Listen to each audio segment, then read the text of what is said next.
Fala pessoal, eu sou o Diogo Seixas e esse é o Papo Objetivo.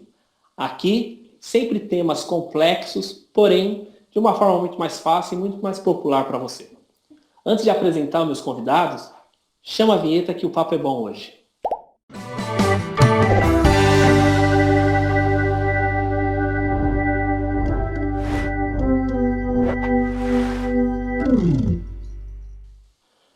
Muita gente fala que não precisa viver na prática alguns assuntos, que só a teoria já é o suficiente. Eu conto uma história minha particular, que quando eu não era pai, toda vez que eu via alguém falando assim, você não é pai, você não entende, eu ficava meio, como assim? Não, eu já li, já vi, eu acho que eu entendo sim. Só que hoje eu sou pai, eu vi que eu não entendia nada. Ainda mais o assunto de hoje, que tem muita gente que a gente vê às vezes na televisão, em streaming, na internet, falando sobre o assunto, sem ter vivido um neco dessa situação. E meus convidados de hoje, vocês vão ver que aqui é prática, né? Então eu apresento hoje aqui Jaime Filho, ele é empresário, dono de uma loja de produtos afro-religiosos. Também com a gente Alexandre Vinícius, que é professor de física. Temos aqui Alex Reis, ele é cineasta e ator. Também temos aqui Esmeralda Angélica, ela também é modelo e ela é jornalista. E também temos o Walter. Walter é jornalista e ele está lá na Suíça hoje para bater esse papo com a gente. Então, eu vou começar aqui, pessoal, com o Alexandre. O Alexandre já conhece um pouco do canal, aí eu queria direcionar a primeira pergunta para o Alexandre. Alexandre, você que é professor, eu quero que você conte um pouquinho da sua trajetória, né? Até você chegar como professor, você estudou numa faculdade pública, né? Que não é tão simples chegar nesse ponto. Fala pra gente um pouquinho aí, Alexandre. Boa noite para o Diogo, boa noite para os colegas convidados aí. Mais uma vez, parabéns pela iniciativa, hein, Diogão? Bom, eu sou filho de mãe cabeleireira. Meu pai chegou a fazer química, né? Mas ele fez técnica em química, mas ele acabou ficando, depois de decorrência do trabalho e da maneira que ele trabalhava, isso está relacionado com o nosso tema aqui também, viu, Diogo? Ele acabou adoecendo, ficando doente. E aí eu consegui, com muito esforço, fazer 2 anos de cursinho, porque só com o ensino médio eu não estava dando conta, e consegui ingressar na universidade pública. Estudei na Unesp, no interior, né? E o meu segundo ano de cursinho foi no Núcleo de Consciência Negra, que é um cursinho voltado para baixa renda lá na cidade universitária, na USP. E foi uma experiência muito, muito, muito importante para mim, me abriu muitos olhos. Eu pude conhecer um pouco da militância do movimento, e eu consegui também aprender algumas coisas que antes eu não tinha nem em mente, né? Não via nem como uma possibilidade para mim. E aí depois estudar no interior foi uma outra grande experiência que eu recomendo para um monte de gente, e muitos dos meus colegas e amigos, eles às vezes nem visualizam isso como uma possibilidade, né? Estudar às vezes numa universidade pública, entrar. Então acho que a gente tem bastante coisa para comentar aí, para conversar com os amigos, porque a gente precisa, na verdade, trazer muita oportunidades e possibilidades para as pessoas que estão nos assistindo. Eu acho que isso vai ser bacana. Legal, Alexandre, legal, legal. Não, eu acho que tem bastante coisa, né? Eu queria Sim. ouvir um pouquinho do Jaime agora. O Jaime tem uma história legal, o Jaime está em várias atividades sociais, não só com a loja. Queria te ouvir, Jaime. Boa noite aos colegas convidados. Fiquei muito feliz com o convite para participar dessa conversa. É um tema muito importante. Tenho que também te parabenizar pela iniciativa. E falando um pouco a respeito da minha trajetória, hoje, para estar como empresário, estar à frente de um pequeno negócio, que é o meu trabalho, eu consigo observar que tem muito de uma resposta a essa questão racial, de fato. Eu acho que o trabalho que eu realizo hoje é um trabalho também que faz parte da luta antirracista. Mas eu não cheguei aqui, assim, num estalar de dedos, sabe? no passado, onde começa a história, eu sendo filho de uma mãe professora do Estado e um pai que trabalhava na indústria, operário,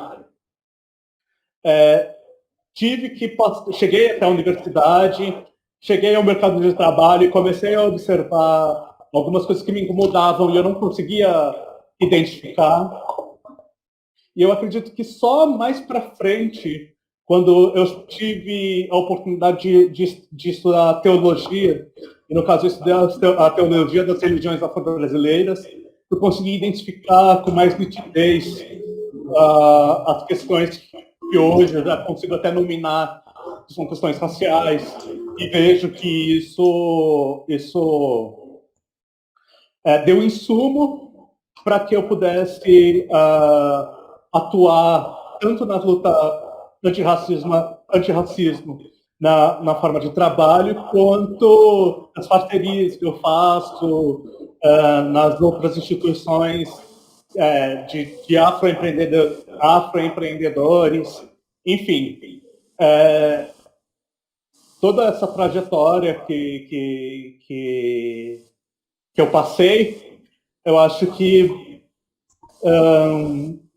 foi com o tempo, as coisas foram construídas pouco a pouco, e eu fui juntando experiências, e eu acho que é isso que talvez essa seja a minha contribuição, porque ninguém percebe, às vezes é uma coisa tão escancarada que às vezes a gente não percebe essa questão do racismo. Legal, Jaime, legal, Jaime. Jaime, você vai falar mais, tem muita coisa importante para você falar ainda, beleza? Eu queria chamar aqui agora ela, não sei se ela vai ficar um pouco tímida, mas eu queria chamar a Esmeralda para ela falar um pouquinho. Vamos lá, Esmeralda? Boa noite, Diogo. Boa noite a todos os convidados. Queria agradecer, Diogo, pelo convite e parabéns pela iniciativa.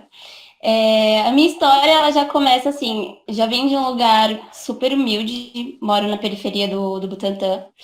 Bom, a minha mãe, ela foi a primeira da família a entrar em um curso, não foi uma graduação, foi um curso técnico, mas ela foi a primeira, né, a se formar. E ela era enfermeira, e a partir dessa conquista da minha mãe, surgiu o meu desejo em entrar na faculdade. Eu ainda não sabia o que eu queria cursar, ou se eu queria mesmo entrar na faculdade, mas ali, vendo uma mulher negra de 30 e poucos anos, depois, minha mãe tem 5 filhos, então eu enxerguei nela um grande potencial em mim mesma. Entrei na faculdade e me apaixonei pelo curso de jornalismo, assim, de cara. Só que depois, com o tempo, eu encontrei alguns contratempos, né, na faculdade. Sofri algumas situações de racismo lá dentro. Foi um dos motivos que me fizeram sair da faculdade que eu estava e transferir para que eu estou atualmente.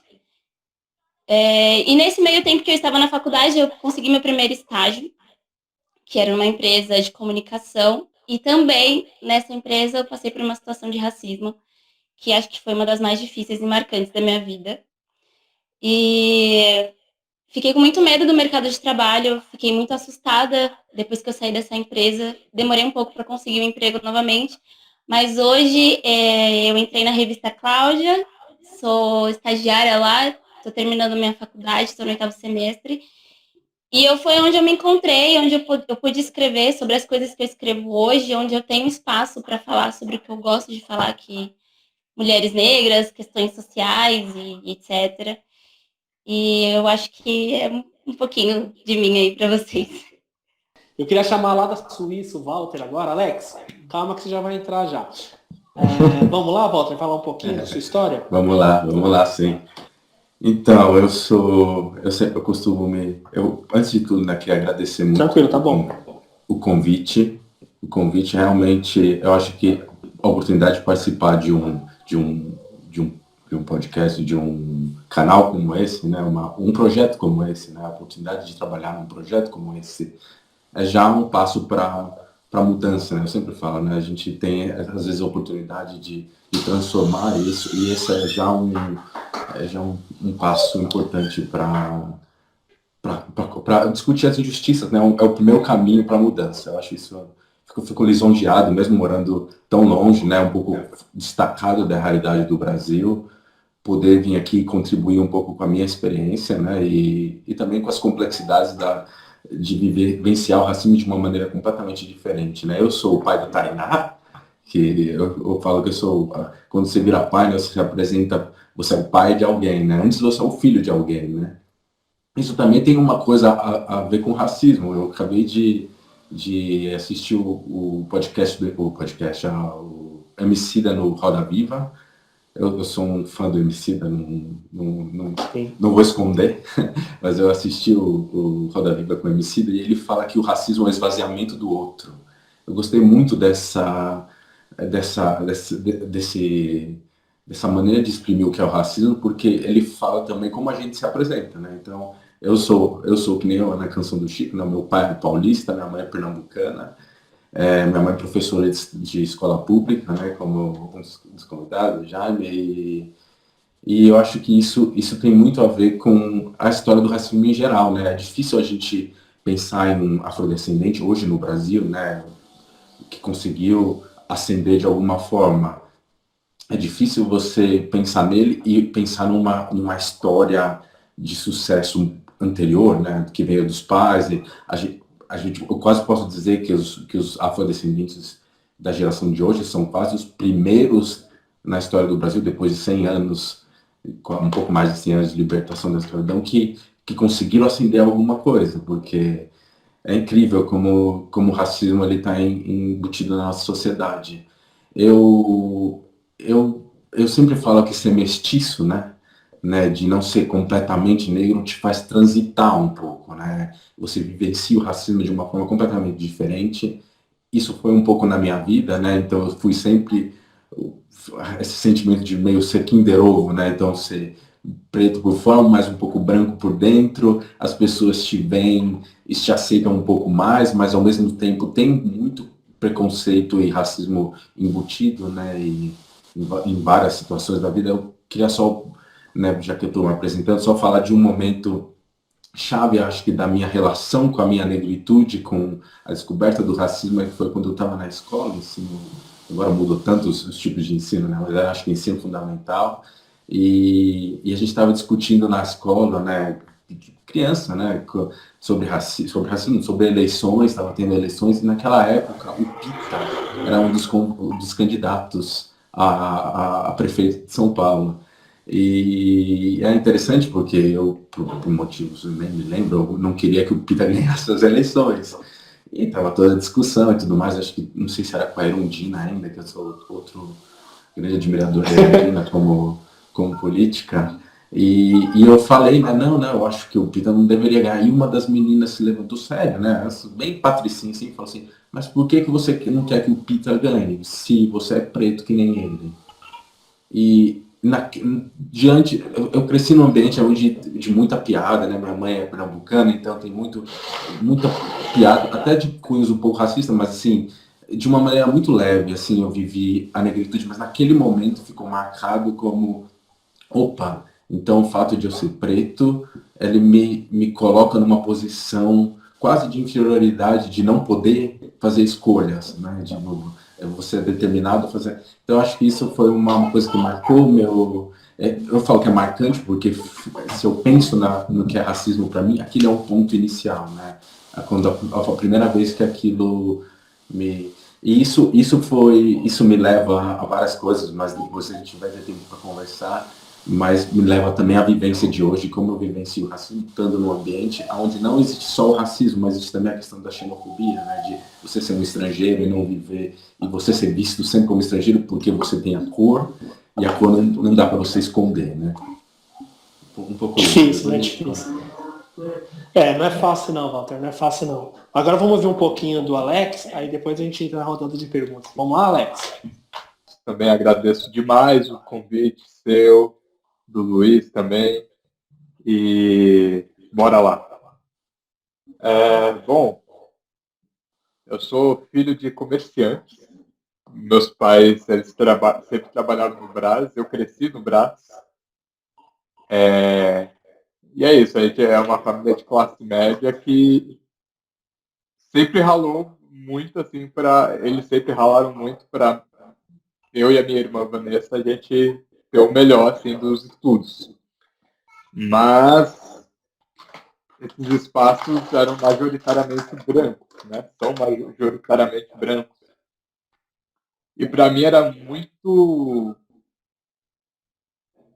confuso, porque é isso, eu não vivia, né? Então, acho que já pegando um pouco de gancho que o Walter comentou, da escola, eu tenho a escola, acho que como o local mais racista que eu já vivenciei na vida, assim. Tipo, a história toda, assim, foi tipo a pior fase da... Tudo bem, eu sou novão, assim, tipo, acabei de me formar. Mas, assim, a escola foi a pior fase da vida mesmo. Porque a minha primeira lembrança, não dá pra falar que é uma lembrança. Mas, enfim, a primeira marca que eu tenho, assim, que eu me identifiquei, ok, eu sou preto, e ok, eu sou um corpo estranho, foi no pré. Eu era tipo uma criancinha mesmo, assim, eu tinha 3, 4 anos, eu tenho isso assim, na cabeça. De eu estar na sala, era eu e brancos, e começa a surgir a questão de tipo, ué, você tem cor de chocolate. Tipo, comparações, assim, de tipo, ah, não, mas você também lembra saco de lixo. Ah, você tem a cor do meu cocô. E assim vai, tipo. Aí você fica, nossa, acho que não é tão legal ser eu, assim. Aí essa foi a primeira marca, assim. E com o decorrer do tempo também, acho que o que o racismo foi me marcando, assim, nessa fase escolar, acho que também foi, eu não sei se vocês passaram por isso também, mas de questionar a inteligência. Isso é muito louco. Foi um negócio, assim, que me lascou para a vida, que eu estou desconstruindo assim de 5 anos sabe, para trás, assim. É algo que eu estou em processo. Tão violento que é essa estrutura racista que a gente vive. Enfim, então eu tive sempre muito questionamento de inteligência de professoras, assim, todas as fases. E eu abraçava isso, porque, tipo, é isso, porque é isso, o racismo ele tenta, ele tem essa função também de colocar a gente no lugar que ele espera que a gente esteja, né? Sim. Tipo, não era para eu estar naqueles espaços. Claramente não foi, ele não foi construído para eu estar lá. Mas ainda assim eu estava lá, me formei lá e com louvor, sabe, nesses espaços. E isso de alguma forma me incomoda, assim, que é muito doido. E acho que é isso, para introduzir. Aí depois a gente fala sobre. Não, Assim. sim. Aí só para fechar, acho que eu digo que o que está me salvando, assim, que eu me alegro muito, que aí a gente discorre isso na conversa, é o cinema mesmo, é a minha profissão, a arte. Ela vem me ajudando muito, seja tudo que eu tive defasado na escola de, por exemplo, história, que eu sempre gostei, mas também a gente sabe que a história na escola ela é contada de uma forma bem deturpada, num ponto de vista colonizador, né? O cinema vem me abrindo outras portas e tipo, olha, tem outras narrativas que você pode, enfim, olhar e narrar e contar essas histórias que não está no imaginário brasileiro, né? Então, enfim, é o que está me resgatando, assim, é o que tá, onde eu estou me encontrando e entendendo melhor, enfim, da nossa história, ancestralidade, toda essa estrutura racista e conhecendo também profissionais, na maioria mulheres pretas, que estão arrasando no cinema. Assim, tá incrível, tá lindo de testemunhar e fazer parte dessa história que a gente está construindo agora. É isso. E aí, emendando, acho que um pouco que o Walter falou da época da escola, você falando também, o Alexandre ele é professor de ETEC e de escola estadual também, né? Só que o Alexandre ele é professor do METEC que fica num bairro muito carente, né? Uhum. Aí eu queria te questionar, Alexandre, assim, os jovens de hoje, mais especificamente o jovem negro, Como é que ele está se vendo? Existe esse debate com a molecada? Não sei se a escola pública incentiva esse debate nas salas de aula, se a ETEC incentiva. Como é que está? A molecada de hoje está engajada, não está engajada? Como é que está isso?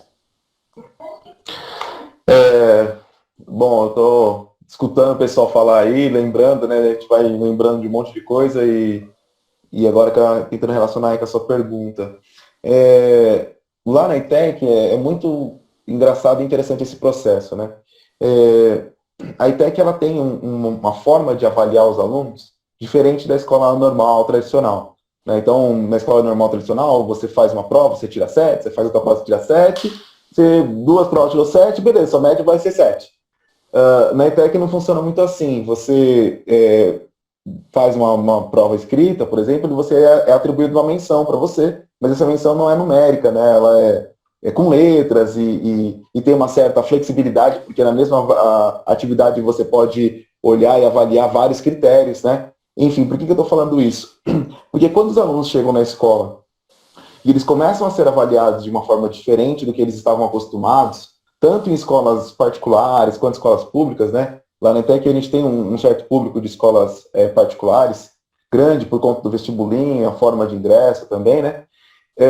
Mas quando o aluno ele se vê diante dessa mudança, ele começa a mudar a maneira com que ele vai levar lá os estudos dele, vai levar a vida escolar, e essa mudança faz com que o aluno também comece a mudar a maneira que ele enxerga um pouquinho o mundo. E então nós percebemos lá na nossa escola, na ETEC, muitos alunos que antes estavam bem clausurados, vamos dizer assim, bem fechados, e eles começam a se soltar. Eles começam a reivindicar um pouco mais, a criticar um pouco mais, eles começam a perceber uma certa liberdade em querer fazer parte e se apropriar daquele espaço que eles estão ocupando. Nós poderíamos ter um incentivo da instituição, um incentivo por parte dos professores, de uma forma geral, e até eu me incluo nisso também, maior, né? Nós não temos o que seja ideal, mas essa mudança ela começa com os alunos com essa percepção, entende? E aí eu trago um pouco, né, da questão do racismo, dessa maneira estrutural, e aí o depoimento dos colegas também corroboram para esse entendimento um pouco, né? Porque o racismo, quando a gente fala com ele dessa maneira que a gente está tentando se comunicar aqui, a gente percebe que ele não fica restrito a um simples ato, a uma simples discriminação, né? Você tem até essas distinções, né, de discriminação, de preconceito e o racismo. O racismo ele é um pouco mais complexo porque ele vai trazer essas questões, que seria de indivíduo para indivíduo, mas ele também vai abraçar as questões de todas as instituições formadas da sociedade. E aí a gente percebe que as instituições, elas às vezes são formadas e montadas para manter uma estrutura da sociedade. E que essa estrutura não mude para aqueles que estão contando e querem que ela se perpetue. Então, é muito doido a gente perceber isso, né? Mas eu acho que esse tipo de debate, esse tipo de conversa, o que precisa trazer para as pessoas, na verdade, é um olhar para dentro, para elas perceberem quais são as pequenas ações que elas têm, que fazem com que elas perpetuem, continuem mantendo essa estrutura da sociedade que às vezes alguns não querem que sofra alteração, né? Bastante interessante, né, da questão de ocupar o lugar e se ver diferente, né? Isso acho que é uma das coisas mais pesadas, assim, que o jovem negro enfrenta, né? E isso eu percebo também nos meus alunos, né?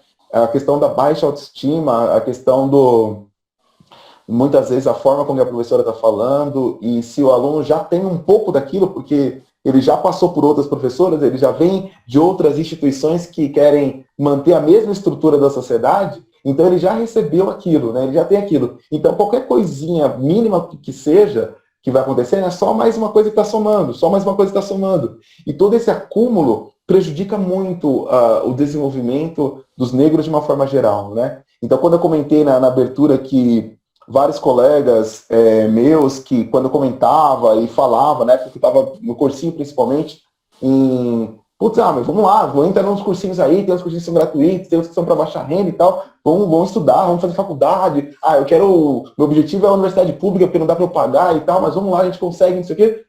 A grande maioria, quando eu falava isso, comentava isso, a grande maioria negava, né? Me colocava para baixo, falava que não era possível, que era muito difícil, que não dava.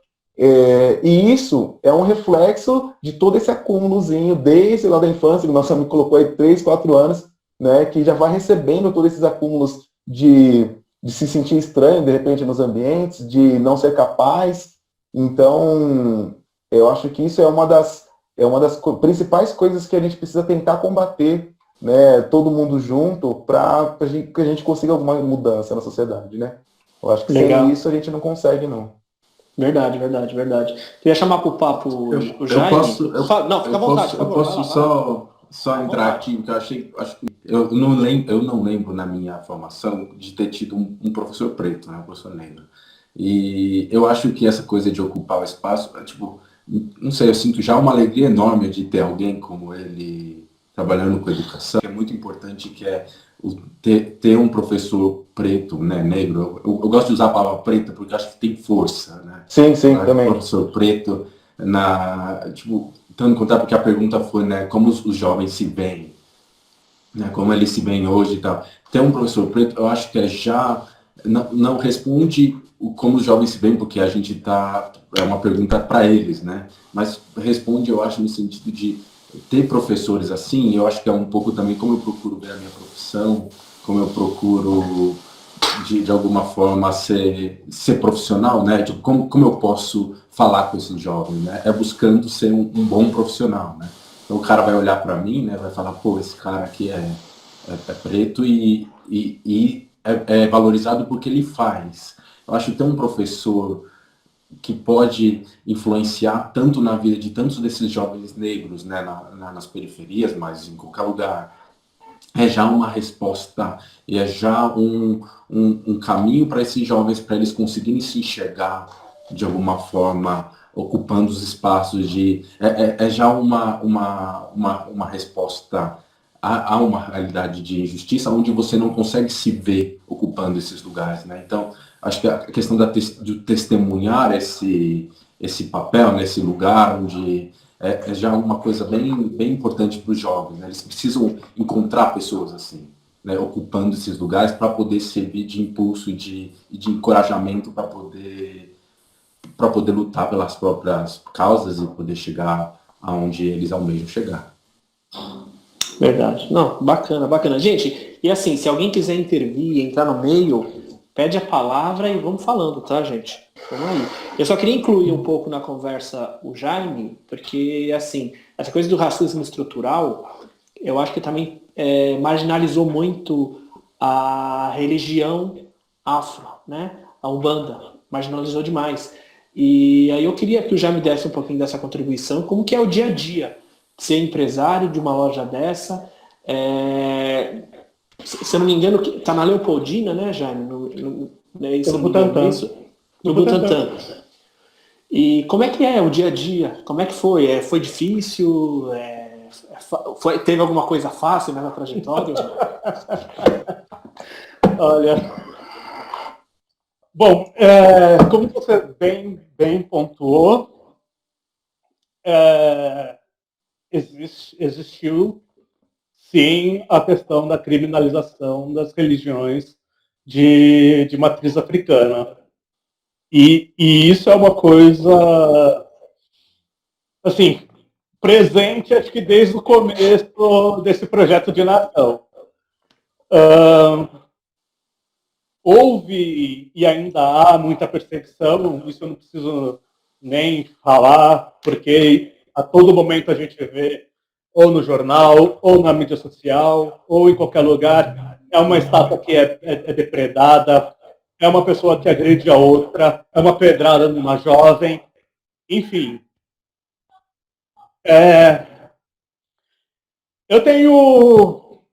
Até o momento, eu tenho tido sorte nesse aspecto de não ter tido nenhum ataque direto.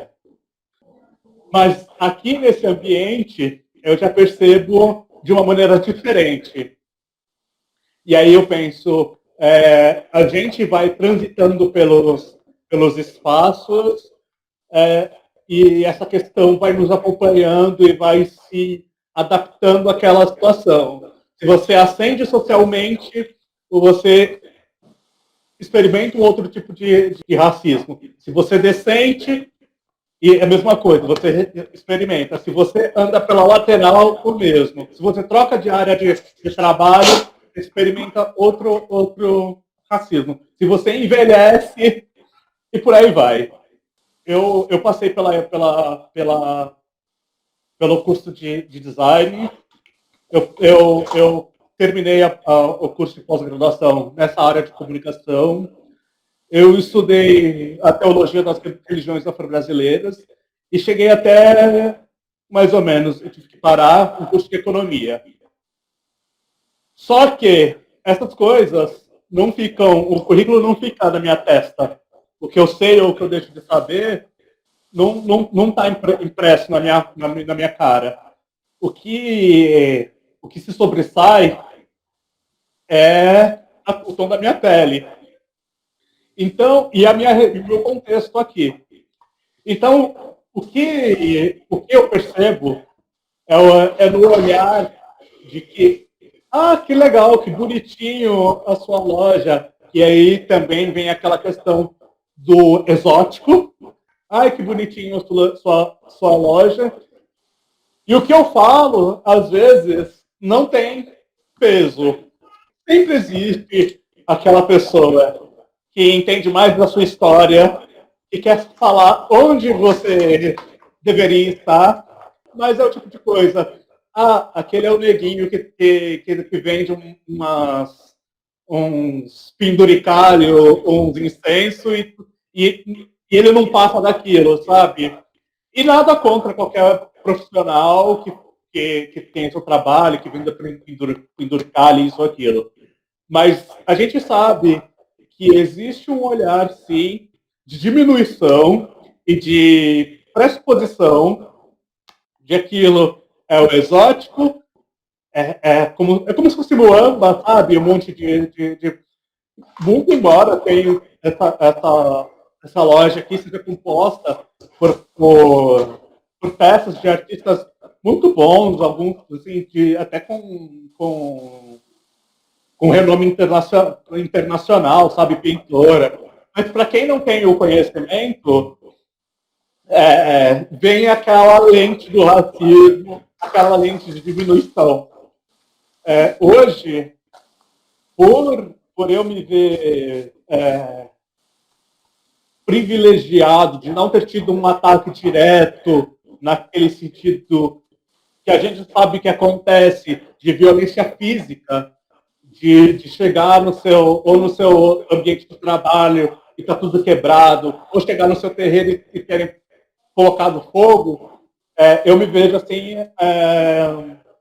um compromisso de levar essa cultura e meio que desbravar.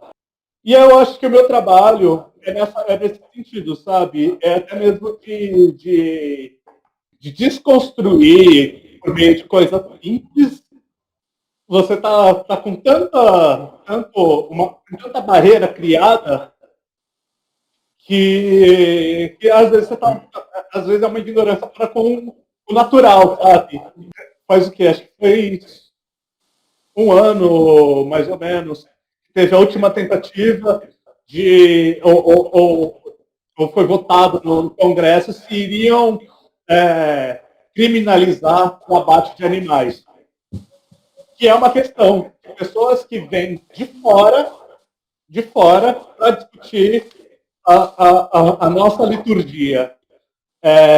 E isso também é uma questão racista, porque é uma epistemologia apagando a outra. Você falou de muita coisa importante aí, o Alexandre também trouxe, e eu queria... eu não sei se ela se sente à vontade, Esmeralda, vê se você se sente à vontade. Você citou que você se sofreu alguns preconceitos raciais, tanto na faculdade como no trabalho. Uhum. Você quer falar sobre isso? Eu quero sim, eu gosto de falar sobre isso. Então vamos embora. Ah, sim. Isso foi em meados de 2017, quando eu entrei na faculdade. E começou assim, com umas brincadeiras com os meninos, né, na sala. Eles ficavam chamando a gente feministas por causa das coisas que a gente acreditava e defendia. Só que isso começou a mudar o rumo, né? Começou a surgir piadas com a Ku Klux Klan e me chamar de mimizenta pelas coisas que eu defendia em sala de aula. E numa desses momentos que eu estava conversando com o professor, uma amiga viu um desses meninos imitando um macaco e olhando para mim. E eu não vi, minha amiga que me viu, né? E a partir desse episódio, eu falei, eu não vou mais ficar quieta, eu não quero mais ficar só na discussão, vou levar isso para a reitoria da faculdade. Levei para a reitoria, de reunião em reunião, eu recebi uma suspensão da faculdade e perdi minha bolsa. E nisso eu só estava tentando resolver um conflito, né? Eu estava tentando me impor ali dentro. Foi uma coisa que passou do acadêmico, que já estava me prejudicando na faculdade. E eu percebi que, assim, a gente sabe que o ambiente acadêmico ele é hostil, seja para uma pessoa negra ou não. Mas para uma pessoa negra chega a ser um pouco ainda mais pesado por esse tipo de questões, né? A gente espera que as pessoas entrem na faculdade mais preparadas e mais sensatas para discutir esse tipo de assunto. E para mim foi muito novo enfrentar esse tipo de situação dentro da faculdade. Perdi minha bolsa. Os meninos foram suspensos, eles reprovaram na faculdade, eles pegaram DP em todas as matérias e eu só perdi minha bolsa. Mas assim, eu pago minha faculdade sozinha e ficou inviável estudar sem a bolsa. E tive que transferir. Na época, eu não tinha uma posição política tão forte quanto eu tenho hoje. Eu acho que eu não tive tanta força para me levantar e processar a faculdade. Eu vi que eu estava muito cansada de tudo que tinha acontecido lá dentro, eu decidi não fazer nada. E em contrapartida a isso, no trabalho, eu trabalhava numa empresa de comunicação que ela é referência em comunicação, faz grandes eventos com jornalistas. E desde que eu entrei, surgiam piadas extremamente pesadas lá dentro. Era coisa de falar que preto não presta. Eu tinha uma colega que era negra lá dentro também e faziam piadas com ela, assim, muito pesadas, muito difíceis. E quando essas brincadeiras começaram a se voltar para mim, eu decidi me levantar e não deixar isso acontecer, né? Vi o que tinha acontecido na faculdade. Não queria ficar quieta. Rolou uma discussão muito, muito pesada. Tinha brincadeiras no Skype, com foto de macaco e falando que era eu, falando que minhas amigas pareciam a nega maluca. E isso foi, assim, foi meu primeiro contato com o mundo acadêmico e também com o mundo profissional. E eu comecei a identificar várias outras coisas que eu vivi na infância, né? Com questão ao racismo e isso. E aí a minha amiga, eu conversando com essa minha amiga, a gente decidiu juntas que iríamos processar a empresa. Eu incentivei muito ela a entrar com processo contra a empresa. Ela processou, eu fui testemunhar. E nesse meio tempo eu ainda estava trabalhando lá, né? A gente passou por essa situação e eu não saí. Mas eu fui sofri represálias de todos os lados, né? Os meus colegas de trabalho me falavam que eu era fofoqueira, porque eu estava levando coisas de dentro da empresa para fora, porque eu não sei levar nada na brincadeira. Houve uma reunião muito grande, assim, com a empresa inteira, em que o dono da empresa disse que não enxergou as coisas que aconteceram dentro da empresa como racismo, eram brincadeiras. E foi, assim, muito difícil. As pessoas não queriam mais falar comigo. Eu fui excluída, assim, do grupinho, né, que tinha das pessoas. E aí acabou meu contrato lá e eu saí. E a gente entra muito nessa questão do racismo de desqualificar, não só você profissionalmente, academicamente, mas de acreditar que você não tem força para fazer o que você precisa fazer. Eu achava que se eu saísse da empresa no meio daquela bagunça que estava acontecendo, eu ia ficar desempregada, eu não tinha capacidade de arrumar um emprego novo. Eu chorei muito, né, em casa, com muito medo, né, do que poderia acontecer depois. Eu tinha muito medo de trabalhar também, porque as pessoas não queriam conversar comigo. E foi isso, assim, que aconteceu, assim, basicamente. Entendi, Esmeralda. É difícil, né, Esmeralda? Eu falo a gente no plural, né, mas assim, lutar todo dia não é fácil, né? É difícil também você apontar o dedo para a pessoa que às vezes não vai levar uma coisa para frente, porque às vezes é vindo uma história de luta todo dia e cansa, é difícil você não ter respaldo do lado, você não ter uma ajuda do lado. Eu entendo você na época, às vezes, não ter ido tanto para frente no primeiro, mas eu já ouvi falar que, tipo assim, você tem que lutar, mas tem que lutar todo dia. Assim, Então, não é tão fácil assim. Eu acho que quando não eu pode parar. contava. Desculpa, Diogo. Quando eu falava para as pessoas o que tinha acontecido e elas falavam, como você não processou? Como que você não foi atrás disso? Eu falei, mas eu já debati, eu já estava em combate ali daqueles meninos o tempo todo. Eu já estava discutindo e tentando explicar para eles o que eles estavam fazendo era errado. Eu lembro que a gente estava tendo uma matéria de comunicação comunitária e a gente tinha que fazer uma rádio, né, explicando. A professora dava temas para as pessoas e a gente tinha que falar.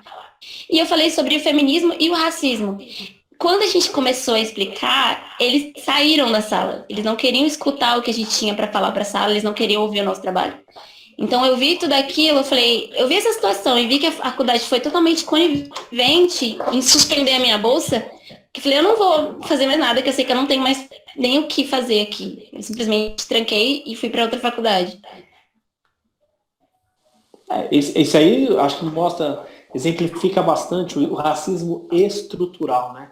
Tipo assim, tá na estrutura, né? Menosprezar o negro, o preto, tá nessa estrutura. E eu queria, Esmeralda, jogar o Alex agora na conversa.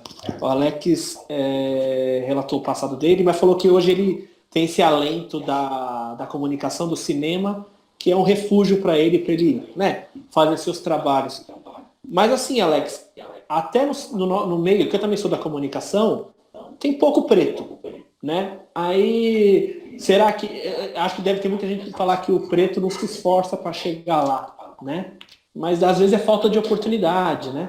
Queria que você falasse um pouquinho, Alex. Nossa, é complexo. Acho que a Esmeralda vai poder até também complementar nisso, que é modelo, né, Esmeralda?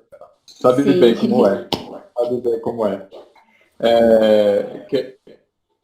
Que vamos lá, acho que a primeira experiência que eu tenho, assim, antes de cineasta, é o de ator, que eu comecei novo, né? Comecei a estudar com 9, estudar, trabalhar com 9, e vamos lá. E é isso, a parte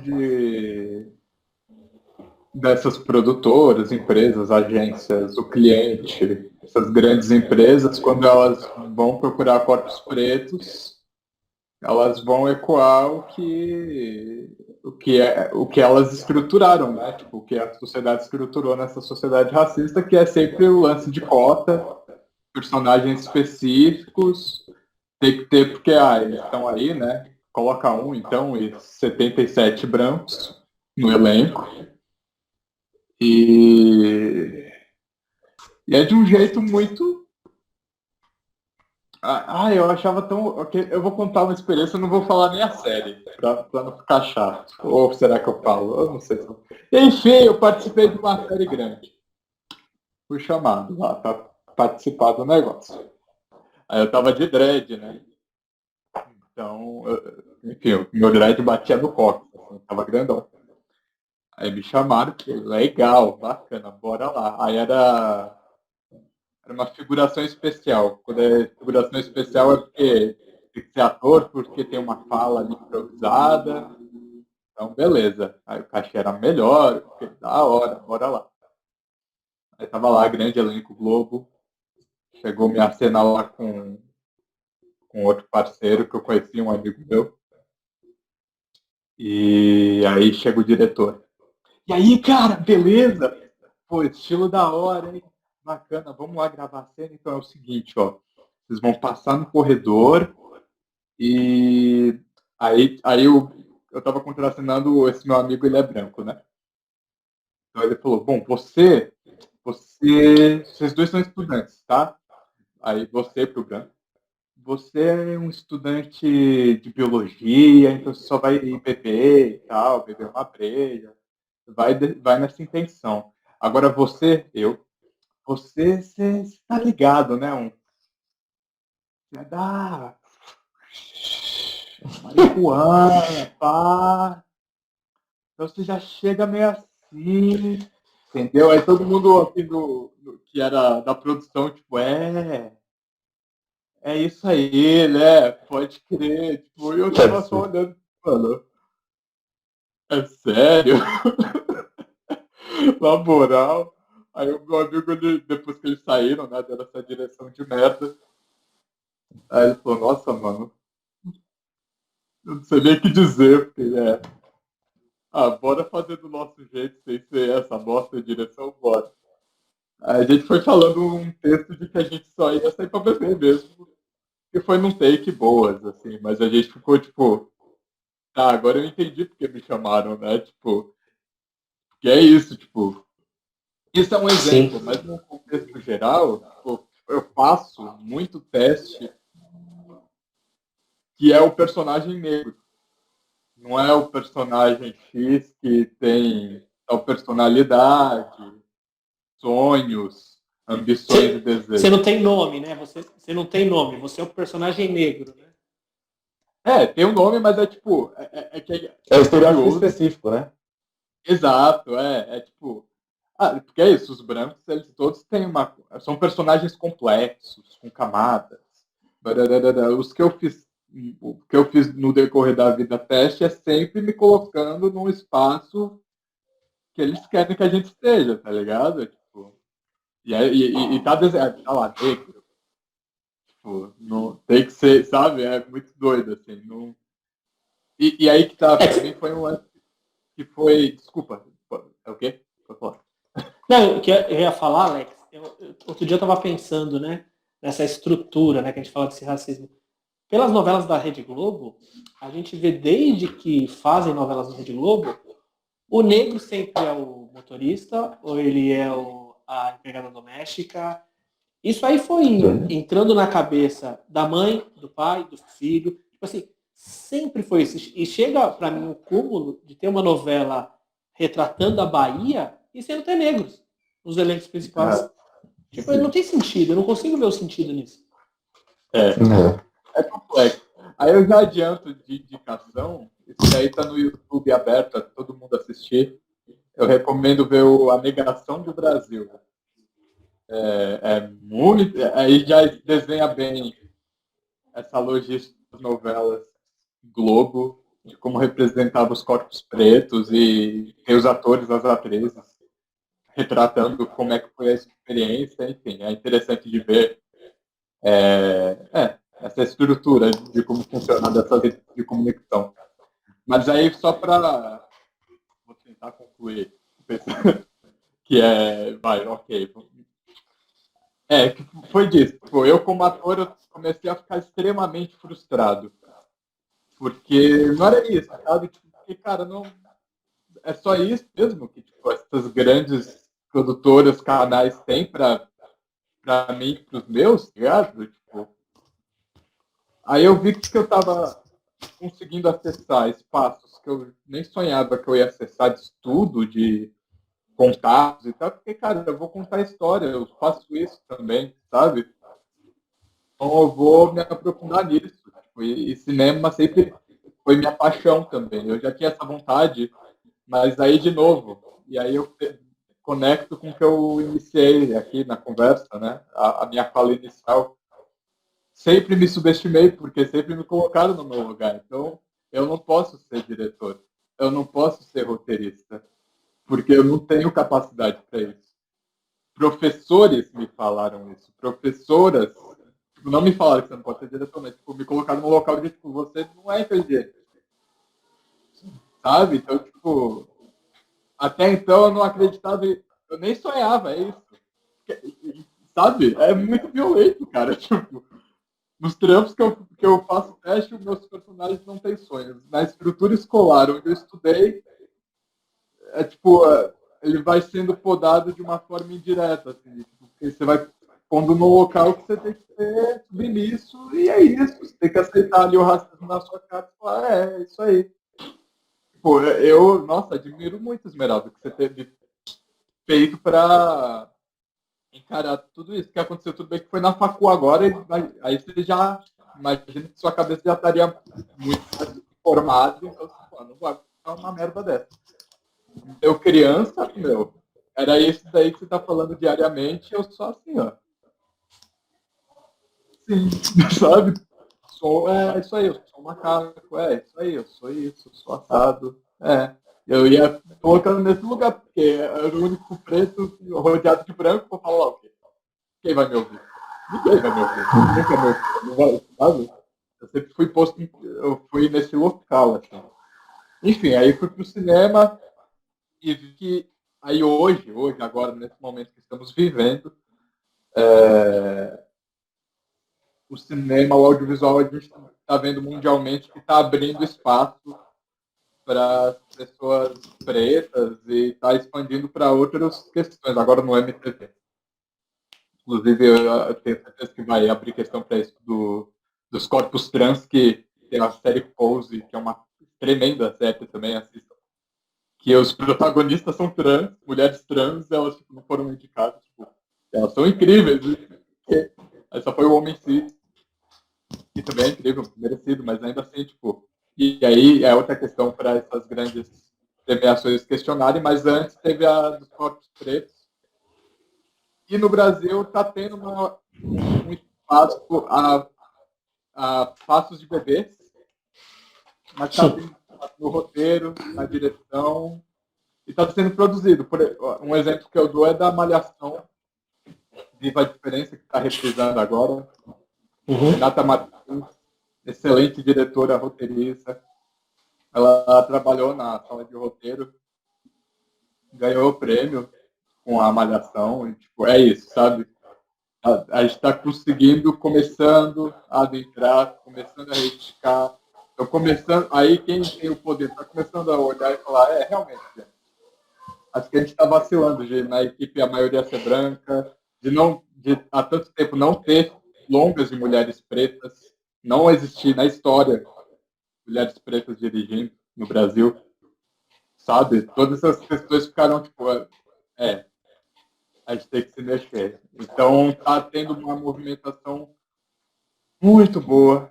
E, de novo, passos de bebê, não é que acabou o RU, mas é um espaço onde eu vejo que, felizmente, está sendo aberto para a gente. E eu tenho certeza absoluta que depois que tudo isso acabar, vai ter muita produção aí para a gente ver preta, com direção preta, com roteiristas pretos. E isso vai fazer uma diferença imensa. Assim. É isso. Bacana, Alex. É rico e no final você vai dar sua dica lá, que tem bastante coisa para você falar no final aí. Eu queria colocar o Walter agora, porque Walter, você não dormiu não, né, Walter? Que deve estar... Não dormi não. Ô, Walter, você questionou no começo da fala tanto a questão de você ser preto na Europa, mas também tem a questão da xenofobia. Como é que você vive na pele isso aí? Boa, ótima pergunta. Obrigado, Diogo. É interessante, né? Eu acho que eu assisti o último papo objetivo, né? E se eu não me engano, o Anderson que tinha sido, ele citou o Saramago. Ele falou: só é possível ver a ilha saindo dela. Ficou marcado essa fala, né? Porque eu acho que tem muito a ver também com essa experiência de viver fora do Brasil, né? Você descobre, né, o que significa ser preto na sua vivência também, não só lidando com a sociedade racista brasileira, que eu acho que é uma sociedade extremamente racista, muito mais do que vários lugares onde eu trabalhei, ou viajei a trabalho.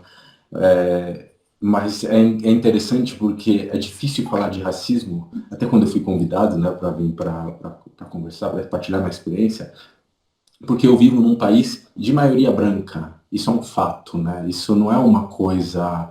Eu não posso falar tanto que eu sofro racismo, as pessoas me olham diferente. Não, eu sou diferente, né? As pessoas olham para mim e me veem e sabem que eu não sou daqui, né? Então eu acho que isso é uma coisa muito parte daquilo que eu vivo todo dia, né? Então as pessoas sabem que eu não sou daqui, então as pessoas perguntam, mas de onde você vem? Você vem do Brasil? E eles sabem que eu também não sou africano, né? Porque a maioria dos africanos que moram aqui na Europa, eles são realmente negros, né, pretos completamente, então eles veem que eu sou mestiço, né, eu sou visto como um mestiço. Agora acontece que tem um complicador maior, é que eu sou casado com uma suíça que é branca de olho claro, né, então existe já uma visão, principalmente dos latino-americanos em geral, né, de que eles casam com as europeias porque são muito pobres e vão procurar uma vida melhor, né? O que eu acho isso que necessariamente não é um problema, né? Porque todo mundo procura uma vida melhor, né? Isso eu nunca vejo isso como uma maneira ruim, porque quando você está numa situação difícil, é muito fácil, é muito importante você a busca, né, por uma coisa melhor. Enfim, só para dizer que isso está muito ligado, mas o fato de ser casado com uma suíça me deu duas coisas, né? Eu fiz um mestrado na Itália, né? Então, enquanto eu estava namorando com a minha esposa, e eu tinha que cruzar a fronteira várias vezes, né? Para visitar, né? Você sai do país. Aqui é uma coisa difícil fazer isso no Brasil, né? Porque a gente não tem esse hábito de cruzar fronteiras com outros países, né? E aqui na Europa é a coisa mais comum do mundo. Só que toda vez que você cruza a fronteira, ali o guarda, né, o policial de fronteira, ele faz escolhas, né? Ele para quem ele quer. E ali você experimenta um pouco da xenofobia, mas também o fato de aparente, né, de ter uma cor diferente da maioria das pessoas, você é mais parado. Então, eu não vou contar inúmeras vezes. Isso desenvolveu um medo crônico para mim da fronteira. Toda vez que eu nunca, graças a Deus, nunca tive nenhuma situação de ilegalidade. Sempre morei aqui hoje por estudar, ou agora que eu tenho a família. Mas até hoje, toda vez que eu passo fronteira, dá um frio na barriga. Eu falei, eles vão me parar, eles vão perguntar por que eu tô aqui. E isso, assim, a polícia da fronteira, ela tem o poder de fazer o que ela quiser. Ela pode te mandar embora, ela pode te prender enfim, e também ligado ao meu trabalho, acho que tem questões, né, a gente lida com questões da Israel e Palestina, então muitos dos colegas às vezes ficam presos então eu desenvolvi esse medo crônico, primeira coisa.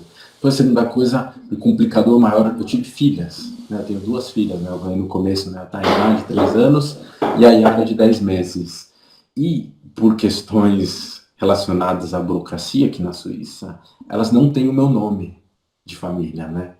Porque aqui eu tenho um nome brasileiro, português, né, de origem portuguesa, que é Walter Hugo Muniz Tenório Silva. São 3 sobrenomes que eles chamam de nome de família, né, family name.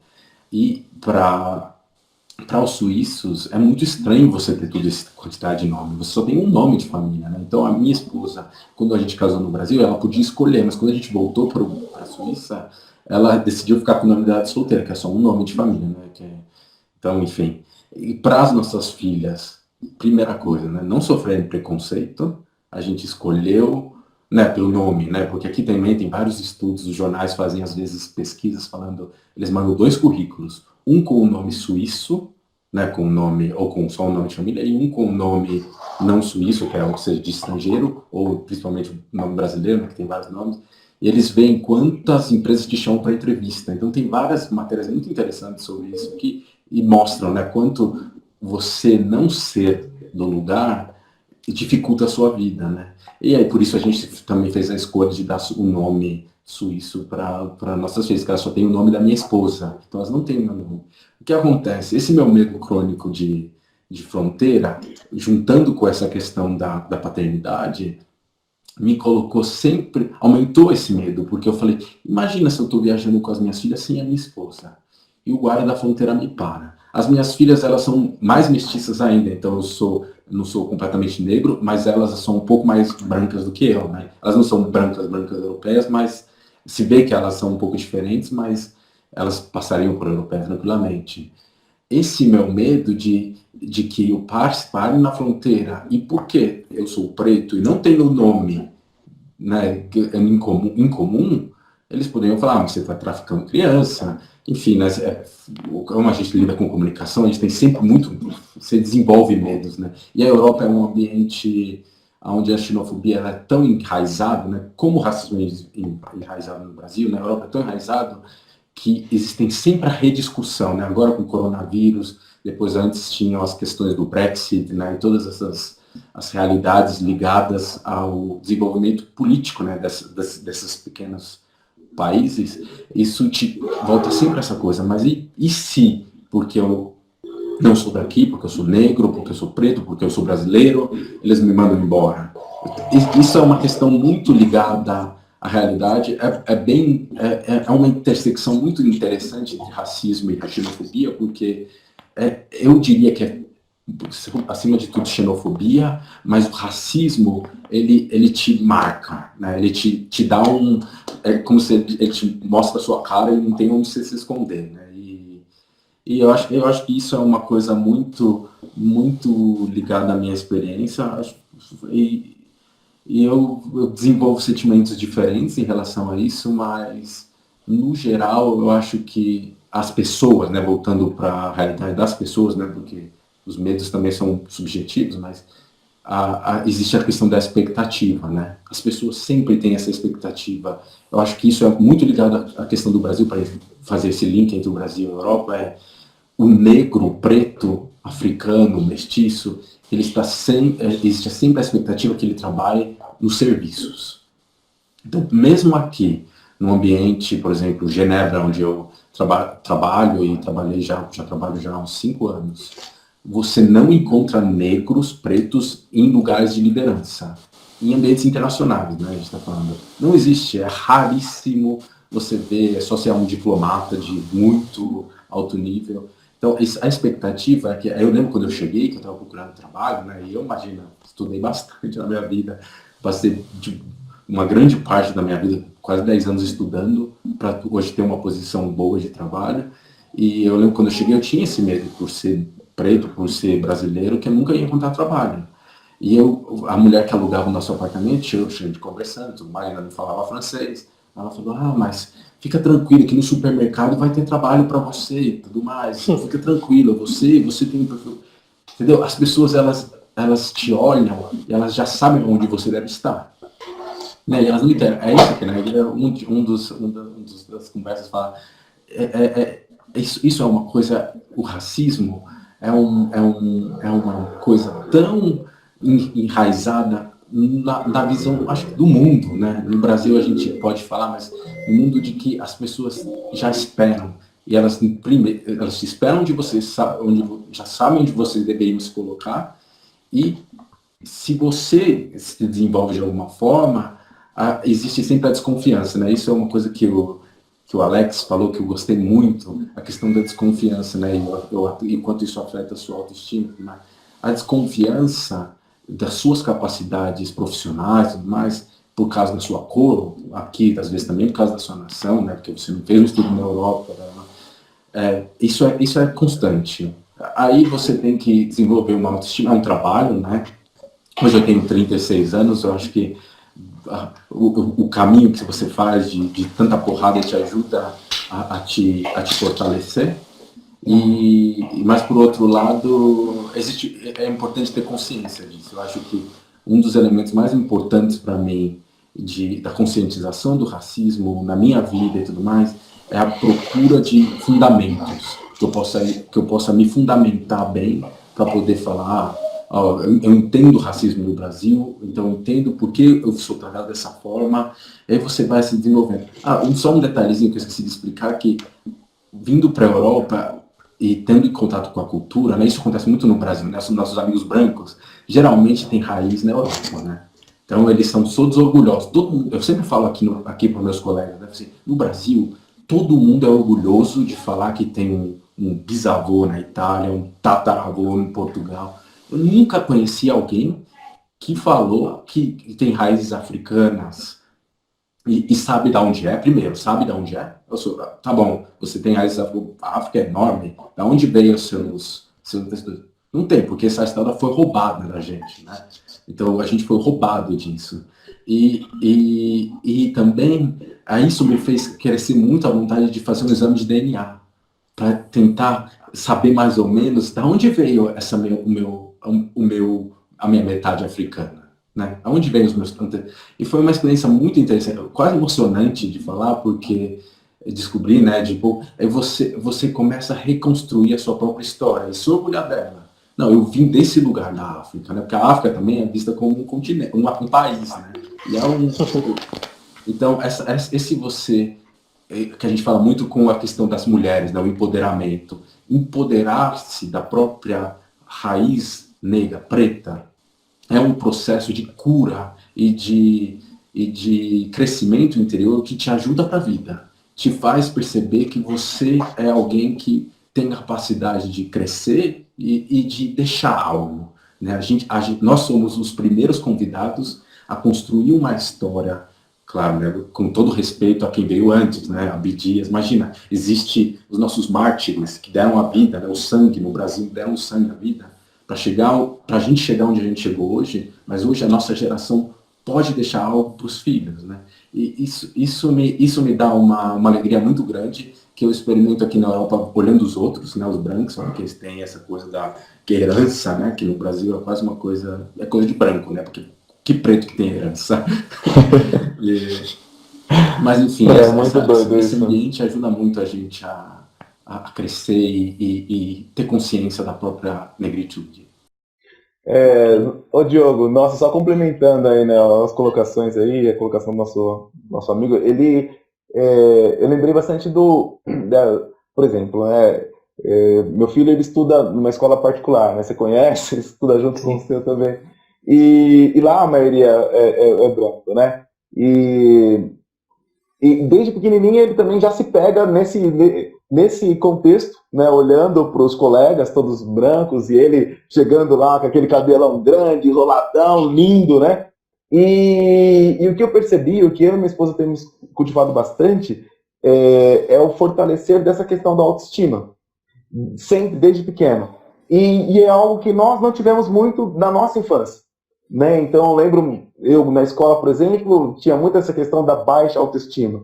E uma série de coisas ao nosso redor, elas trabalham para que isso se mantenha dessa forma, né? Mas hoje em dia você tem algumas coisas que fogem um pouco a essa lógica e que vão ajudar a fortalecer. Né? Por exemplo, uma referência de super-herói. Nossa, hoje em dia, quando eu fui assistir o Pantera Negra com meu filho lá no cinema, ele pirou. Eu também, cara, um super-herói negro, poderoso, quando mostra os palácios lá, super chique e tal, parece uma coisa simples, boba, idiota, mas é todo um referencial que os brancos, para eles é normal, é natural, e para os negros não é. E é muito doido você não perceber isso, né? Você ter amigos, às vezes, isso eu estou falando, por exemplo, para você que é branco, que tem vários amigos negros, e para você é muito normal essas referências que você tem, e os negros não terem isso.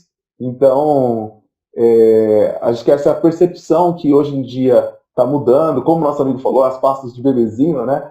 Infelizmente, poderia ser mais rápido, mais acelerado, mas é uma mudança que a gente tem que exaltar, trazendo esse empoderamento. Nós temos que mostrar o racismo na sua faceta cruel, porque é importante o depoimento, né, por exemplo, da Esmeralda, a colocação, é importante a briga, o embate, mas também é importante abordar o racismo nesse aspecto de empoderar, de trazer as melhoras, os pontos positivos, porque eu acho que isso vai construindo um futuro um pouco diferente.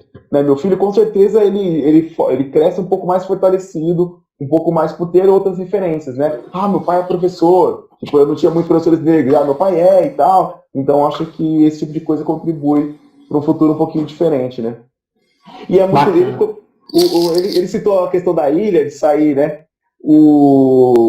É muito doido, porque aqui no Brasil, os brancos, eles, quando se pensa um pouco nisso, da ótica deles, eles realmente se colocam, né? Às vezes tem essa questão de raça, da superioridade, e o racismo ele traz essa questão do poder, né? Da hierarquia, né?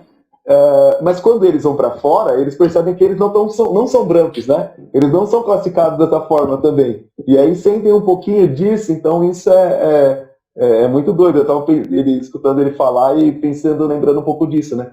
Porque aí eles também caem a ficha porque eles saem da ilha que eles vivem, né? Do mundinho pequeno que eles vivem, e ao passar por aquilo que às vezes eles se perpetuam, né? Fazem aqui o pessoal passar e quando eles vão para fora experimentam um pouco disso. Então isso é muito louco também, né? A gente pensar e refletir um pouquinho sobre isso. Mas vamos lá, Jaime, você quer falar?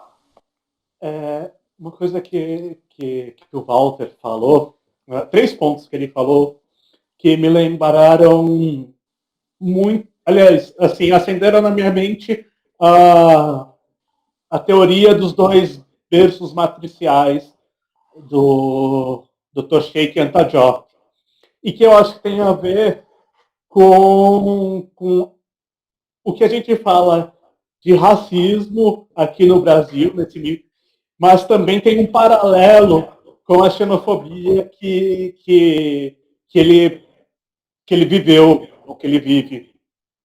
Por exemplo, quando ele falou com relação ao medo da fronteira, de ser separado na fronteira, que preto não tem medo de ser parado pela polícia.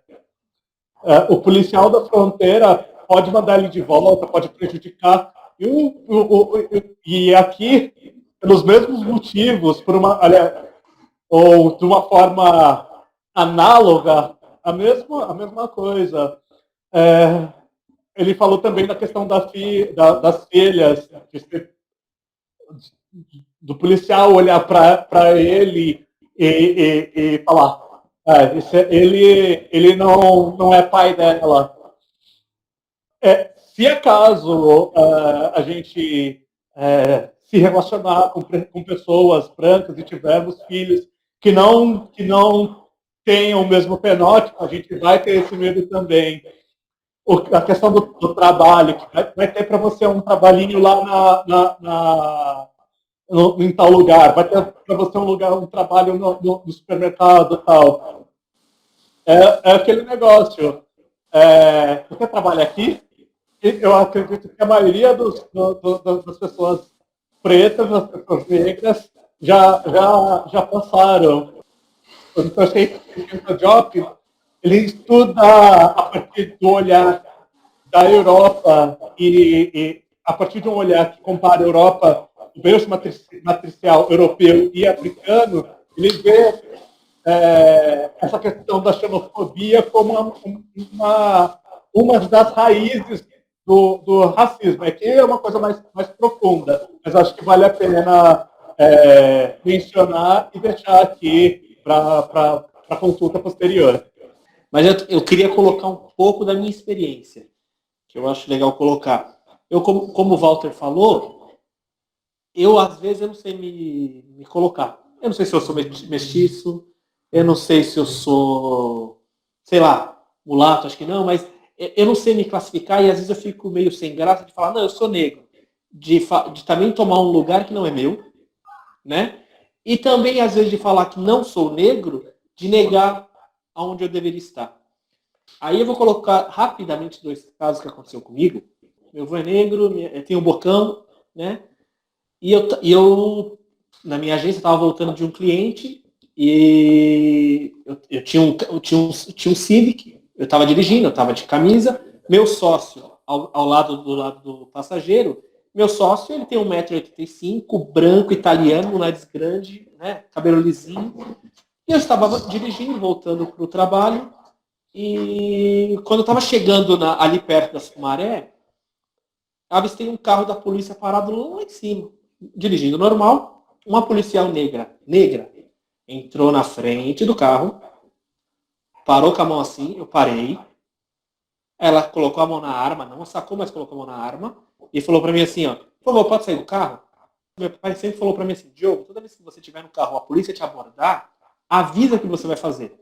Então foi o que eu fiz. Eu falei assim, ó: estou tirando o cinto de segurança. Porque o movimento que eu fiz, ela podia identificar que eu estou pegando uma arma. Então, falei para ela, tirei o cinto, saí do carro. Meu sócio também saiu do carro. Aí ela falou assim: seus documentos. Na hora que eu fui dar o documento para ela, eu falei assim: mas aconteceu alguma coisa? Falando calmo, tranquilo, sereno. E fui dar o documento para ela. Ela viu que eu estava de camisa, ela viu que o meu sócio estava também, que eu estava bem vestido, né? Ela nem chegou a consultar. Ela pegou o documento, foi até o carro e voltou e falou: não, pode ir. Na minha cabeça, podia estar pensando que era um sequestro relâmpago, me identificou ali e falou assim: não, ele não pode estar dirigindo um carro desse e um cara branco ali do lado. Tá meio estranha essa situação. Em uma outra situação, eu era mais novo, né? Fui office boy e eu trabalhava na região do Pacaembu. E eu estava indo ao banco, esse banco tinha acabado de abrir, fazia uma semana que tinha inaugurado essa agência. E eu estava indo lá no banco ao entrar, e eu não era. Hoje eu sou um cara bonito, não era tão bonito no passado. Aquele bigodinho ralinho, calicinha, não era essas coisas. E eu estava vestido comum, como um office boy se veste, com a minha pastinha embaixo do braço, e fui adentrar o banco. Na hora que eu fui entrar no banco, a porta travou. Aí a porta travou de novo. A gerente veio, acredito que era gerente, né? Que depois eu não vocês vão ver porque eu não sabia. Ela chegou para mim e falou assim: o que você vai fazer aqui? O que você veio fazer aqui? Eu falei: vim pagar contas. Ela falou assim: a agência é nova, dá o documento pelo buraco aqui que eu pago para você, você não precisa entrar na agência. E não deixou eu entrar na agência. Ela foi lá, como eu estava com muita pressa, eu permiti essa situação. Ela foi pagar o assunto, eu voltei na empresa, contei o caso, a minha encarregada ligou na agência, quebrou o pau, falou um monte, que a gente ia encerrar a conta lá e tal. Mas ali eu senti que eu falei assim,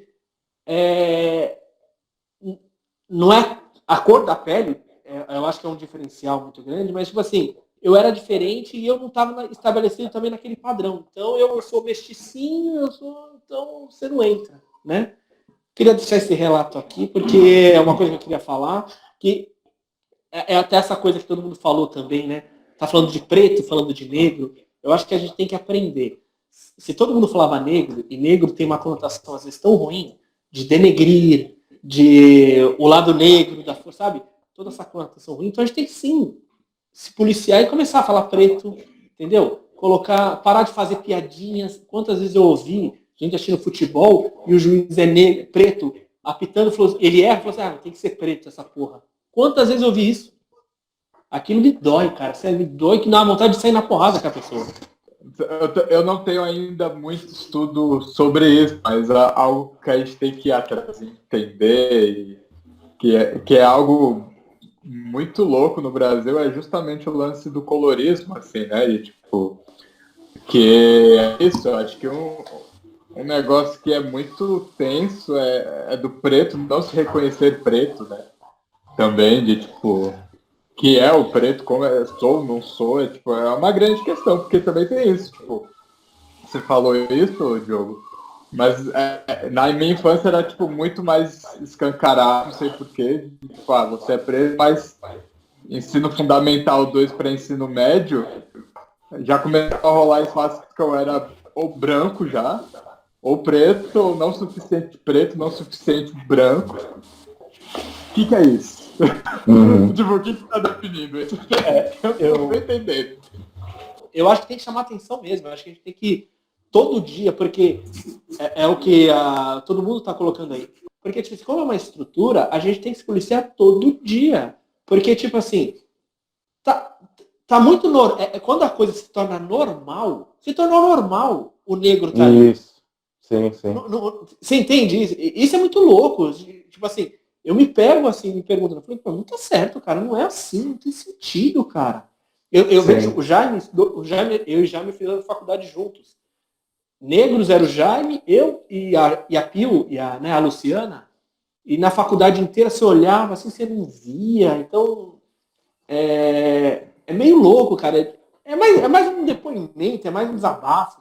Sim, É bom. Mas pode ter certeza que eu tô me policiando todo dia, cara. Todo dia me policio. Com as coisas do preto e do negro, isso é uma coisa que... Não, então é isso. Tipo assim, essa coisa do preto e do negro, que eu vi o Babu falando no Big Brother, né? Pouco me atentava a isso. E eu falei, puta, é verdade, cara. A palavra negro tem uma conotação muito ruim, cara. E a gente usa, né? E outras piadinhas, sabe? Acho que é o dia a dia. A gente tem que aprender e chamar a atenção de quem tá do lado, cara. Você tá falando errado. Vai aí, sim. Então, o lance do Babu, eu acho que foi bom ter mencionado, porque às vezes a gente tem que tomar cuidado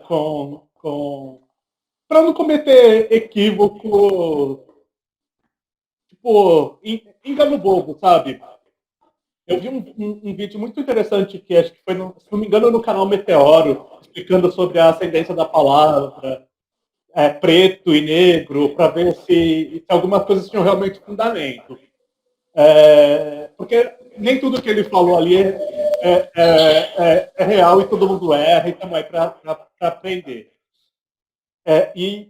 Esse negócio do colorismo que o Alex mencionou era uma coisa também que eu gostaria de falar, e falar assim, com um ponto de atenção que isso tem que ser levado para nos unir, não para desunir. Porque também existe uma armadilha nessa questão, que a gente vê hoje muitas pessoas brigando aí por coisa pequena, sendo que o inimigo maior não é esse.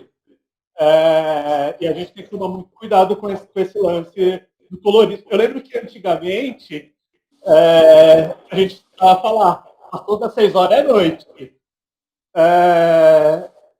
Existem sim os diversos nuances de tons de pele. A gente sim reconhece que uma pessoa mais retinta sofre questões que uma pessoa menos retinta não sofre. Mas a gente tem que também se conhecer a nossa história, e essas coisas não podem servir também de divisor para nós, porque a nossa luta, no final das contas, é a mesma. Se eu for arrumar uma treta com você, Diogo, que é um pouco mais claro do que eu, tem um olho um pouco mais claro que eu, cara, os caras que estão aí fazendo piadinha com a KKK estão aí. E eles se organizam. Então a gente também tem que tomar cuidado com essas coisas, sabe? Não, importante, legal você ter falado isso. Não, essa questão dessa união, né? Tem que ter essa união, né? Porque às vezes eu tenho medo de citar algumas coisas por causa de processo, mas para mim é muito estranho quando eu vejo um negro, um preto indo contra a questão racial. É uma coisa que ainda eu quero entender. Para mim, entendeu? Fala aí, já. Cara, esse negócio do negro ser contra a questão racial. Esses dias eu até estava numa conversa no Facebook e tal. Eu vejo que isso é um subproduto do sistema. Assim como o Capitão do Mato também foi um subproduto do sistema da época. Infelizmente, naquele período de escravidão, houve escravização, houve sim um subproduto que era o Capitão do Mato. Ele não se via como os seus semelhantes, mas também não tinha os mesmos benefícios da Casa Grande. Hoje, só mudou a roupagem. Assim como se a gente vê, por exemplo, a história da Revolução do Haiti é um marco mundial aí, nessa questão da luta negra, principalmente aqui na América colonizada, também houve, apesar de ser um marco muito forte para a nossa história, também houve pessoas que estavam do outro lado, lutando contra as pessoas negras. Então, é um subproduto, porque o sistema, ele bombardeia. Você não é bom, você não é isso, ser negro não é legal. O que ele faz? Ele compra essa ideia e pensa que é branco. Ele pensa que faz parte da branquitude. E luta contra, fala que é mimimi, fala que não vale. Aí, bom, vem alguns brancos e pega esse negro e fala, esse negro está falando que a luta antirracista é mimimi, tá vendo? Se o próprio negro não tá reconhecendo a luta negra, de que vale? Mas a gente também tem que tomar cuidado com isso, porque ele é um subproduto. O vereador de São Paulo, ele virou vereador daquele movimento. O outro branco virou deputado. O outro mais branco ainda virou deputado federal. E cadê esse livro fantástico? Verdade. Não tinha pensado nessa ótica, tá vendo? Verdade. É, Alguém quer complementar? Alguém quer puxar o assunto? Acho que só um nadinha, assim, é que pra mim é isso, assim, tipo, eu vejo também, porque o racismo, como ele é estrutural, ele foi planejado, a gente aprende a ser racista. Eu fui também na escola extremamente racista. Por quê? Porque é assim que funciona o modo operante social. Sabe? Então não quero tratar as coisas como 1 e 2, 0, 1, mas é um negócio meio tipo. Se você adentra o sistema, é confortável. É tipo. Nada vai mudar, né? Tipo, é isso, você adentrou, você está optando por esse sistema racista e é isso aí. Ok, vida que segue. Se você peita ele, aí é uma Verdade. batalha mais árdua, entendeu? Tá bom? Vamos lá, volta. Beleza, vamos tentar falar rapidinho. Eu só queria só mencionar uma coisa importante que eu falei no começo, né, a importância da consciência de si mesmo. Não, fica à vontade. E eu acho que um aspecto que é muito importante nessa discussão é a importância do estudo, né? Porque mesmo essa coisa que você falou, Diogo, de não saber, não entender se você é preto, isso faz parte de um projeto, né?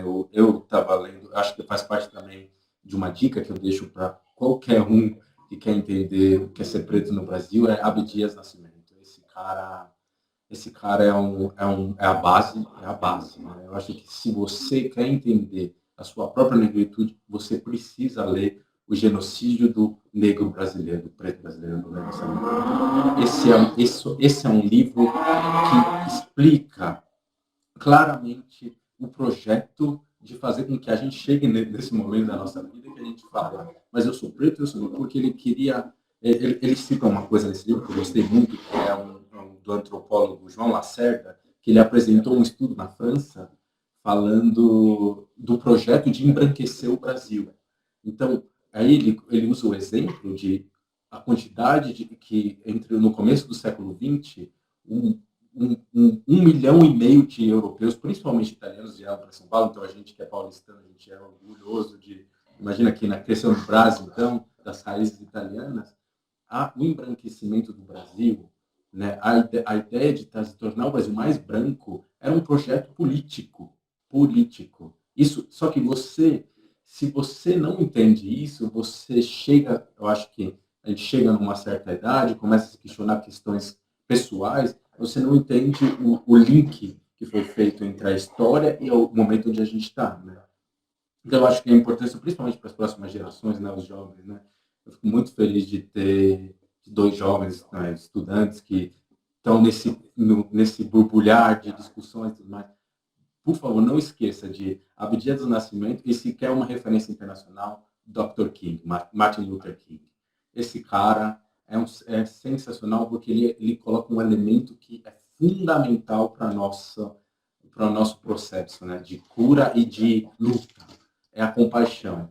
Compaixão é fundamental. A gente não precisa ter compaixão com a nossa história, com as violências que foram feitas entre a gente, mas também com o outro, né, com o branco, que às vezes, né, a gente tem amigos brancos, né, pessoas que a gente ama, né, eu falo, minha esposa, né, ela é branca, ela vê o racismo, né, ela talvez sofre um pouco mais da questão do feminismo e tal, mas tem muitas pessoas que estão dispostas a nos ajudar nesse processo de luta, né, porque eu acho importante usar a palavra luta, é uma luta cotidiana.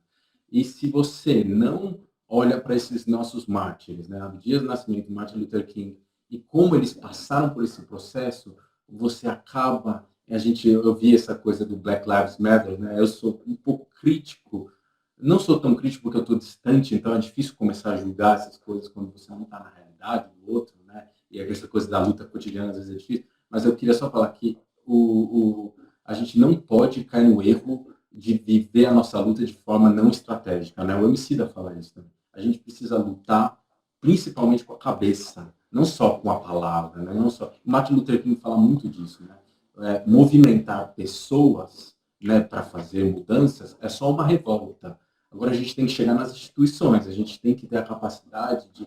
E eu acho que a compaixão é um elemento fundamental. E o Martin Luther King, que é um religioso, né, a gente está falando de igreja de matriz africana e tal, eu acho que o Martin Luther King ele tem essa clara consciência de que na porrada, na força, a gente não vai conseguir chegar a lugar nenhum. Então, eu queria deixar essa dica, né, de ler a Vida do Nascimento e queria também convidar os brancos que talvez vão ouvir esse episódio, de entre em contato, seja amigo de pretos, seja amigo, ouça música preta, a coisa mais fantástica que existe, né? Outra dica que eu vou deixar é o Amarelo, que eu gosto demais de ouvir.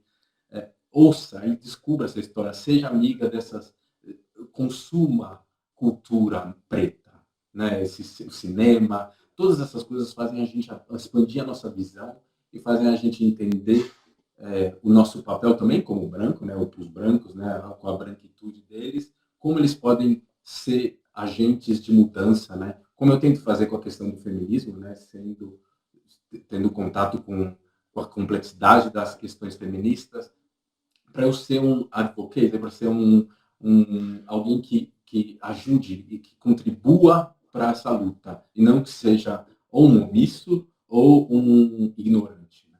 Fantástico, fantástico. Valeu, Walter. Obrigado aí, tá? E eu queria agora chamar para o fechamento aqui a Esmeralda. Vamos lá, Esmeralda? Eu tenho sim uma dica, na verdade é um álbum para a gente entender muito mais as questões de religião, de matriz africana. É o álbum do Banza Orum, do Lucas Dogun. Ele é muito bom e ele explica mais essa questão de ancestralidade, como a gente encontra ancestralidade nos nossas mães, nossos avós. E sim, reforçar essa dica aí do Walter. Isso, Walter. Queria reforçar essa dica do livro que ele deu, que eu acho que a gente precisa entender a nossa história pra gente entender melhor o futuro. A gente precisa conhecer a nossa história pra gente saber para onde vai caminhar e para onde estamos caminhando. E não deixar de lutar nunca, né? Eu acho que o nosso posicionamento sempre foi esse, desde a época da escravidão, a gente sempre esteve em luta e não é hoje que as coisas vão ser diferentes. Legal, Esmeralda. Obrigado, tá? Eu queria agora chamar o Alexandre. Vamos lá, Alexandre? É fantástico sempre esses momentos, assim, né? De poder compartilhar e estar entre pessoas que sempre vão trazer informações que vão agregar para a gente. Eu acho muito, muito bacana, muito válido isso. Eu gostaria de deixar indicado aqui, né? O Walter já foi lá na raiz, né? Já pegou as bases clássicas aí, já foi no monstro, então ótimo. Eu queria deixar indicado alguns vídeos do professor Silvio de Almeida, que ele é professor, ele é jurista, né? Enfim, ele é uma série de coisas, pesquisador, e ele traz uma contribuição muito grande no entendimento dessa questão do racismo estrutural. Ele sempre trata o racismo de uma forma muito contextualizada. Ele fala que não dá para separar o racismo da questão política, da questão sexual, né, de gênero também. E eu gostei bastante dos vídeos que eu vi. Eu acho que foram muito esclarecedores, foram muito enriquecedores, trouxeram muita informação. E eu quero dizer também, só para complementar um pouco da fala do Walter, novamente, que essa palavra de luta, né, que o negro às vezes carrega ao longo da vida toda, ela fica um pouco mais leve realmente quando a gente acrescenta a questão da compaixão. Eu acho que não dá para a gente cair numa ilusão de achar que os outros têm que ter compaixão. Não, acho que a compaixão às vezes é nossa, de entender toda a complexidade do racismo. O racismo não é uma questão simples de ser tratada, não é algo trivial, é algo muito complexo. E o que a gente tem que fazer é mergulhar no entendimento, no estudo, mergulhar no se apoderar das oportunidades que a vida traz, para você cada vez mais conhecer a sua história, você poder, como a Esmeralda falou, você ter uma referência boa de ancestralidade e você conseguir juntar as ideias para a gente sempre dar o passo adiante. Eu acho que o legal da coisa toda é isso, você entender tudo que já se passou para você poder dar o próximo passo. Nós estamos realmente num momento extremamente importante, crucial. A pandemia, os números da pandemia estão lá em cima. Nesse momento tem muito mais gente preta morrendo por conta da localização da epidemia, né, os lugares onde ela está agora mais estruturada, e essas pessoas elas não têm muito acesso, né, não vão ter muita oportunidade por parte dos governantes que se omitiram com relação a isso, então tem muito mais gente preta morrendo, e o que a gente precisa, na verdade, é esclarecer para tentar mudar e aproveitar esse momento, porque sempre esses momentos de crise, momentos conturbados, são excelentes momentos para a gente estabelecer um novo normal, né? Então, a gente tentar ter aí, almejar a possibilidade de estabelecer um normal onde as piadinhas não tenham um pouco mais de lugar, que não seja normal as brincadeiras, e que o povo preto possa se enxergar como seres empoderados que podem ocupar novos lugares nessa nova sociedade que a gente está construindo. Então, eu acho que aproveitar esse momento para isso é essencial. E para todos os brancos que às vezes também não se enxergam, não entendem o lugar deles nessa luta do racismo. Às vezes os brancos eles ficam um pouco deslocados em saber o que fazer, né?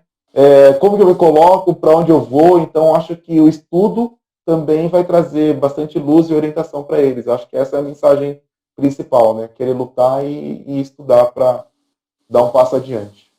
Legal, Alexandre. Estudar. Eu queria chamar o Jaime agora para fazer o fechamento e dar a sua dica. Vamos lá, Jaime? Mais uma vez eu vou agradecer pelo convite, agradecer pelas falas, pelas dicas, pelo aprendizado, pela troca. Enfim, foi um momento muito bom. Gostei muito de ter participado. Bom, das minhas dicas, Beatriz Nascimento, os textos de Beatriz Nascimento. Tem um documentário chamado Ori, que é sobre a Beatriz Nascimento, que vale muito a pena assistir.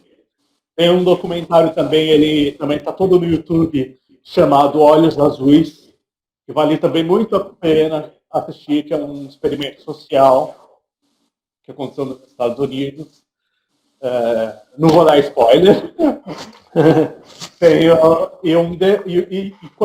Quando o Walter estava falando, ele me lembrou também de um documentário chamado DNA África, sobre essa questão de DNA.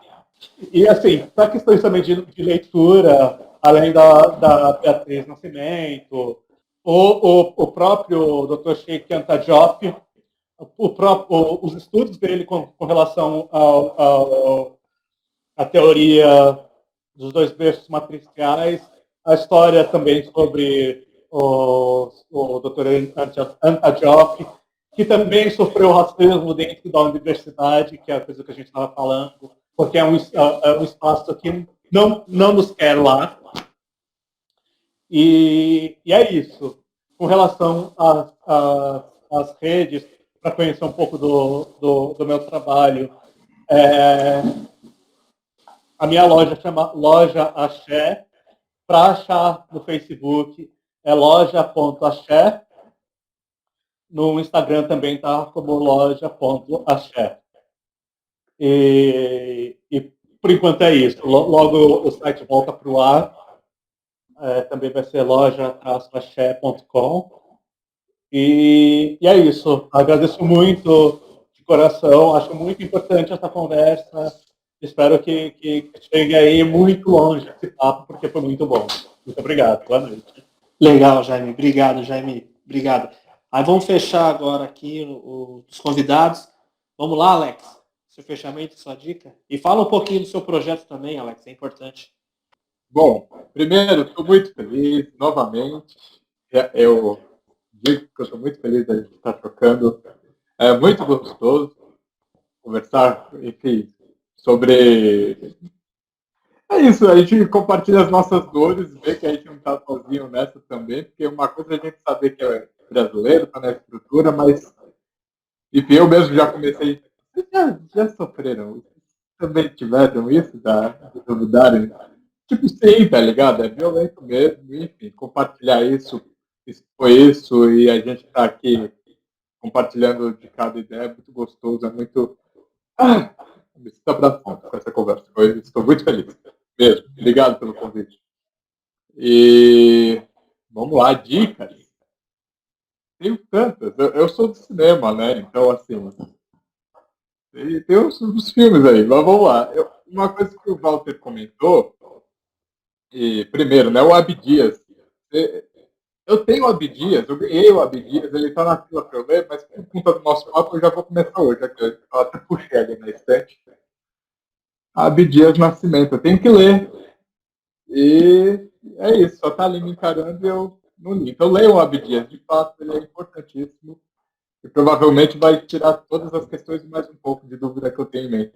Então, você leia, também é importante.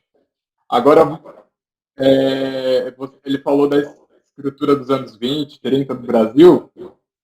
Tem um projeto, aí esse eu ainda não posso falar tanto, mas que eu estou, enfim, trabalhando num roteiro que é justamente nesse Brasil dos anos 30, e é um filme de horror que eu estou desenvolvendo. Então eu sou o cara do horror que gosta de horror. Aí o projeto que eu fiz, esse eu posso falar. Bom, me sigam lá no Instagram, que é @AlexKinx, KINX. Aí na minha bio do Instagram tá o filme, primeiro curta que eu fiz na vida, que se chama Papafigo. E, enfim, é um curta por entretenimento, assim, mas tem a ver com o folclore brasileiro, que é em relação com o Homem de Saco. Ele rodou o mundo, ganhou prêmio. Foi uma carreira super massa. Esse o mundo, graças, uma parte do mundo, alguns cantinhos do mundo, graças ao filme, foi bem legal. E o longa que eu estou desenvolvendo tem a ver com um curta aí, mas ele expandiu o assunto. Mas o que eu quero dizer com isso?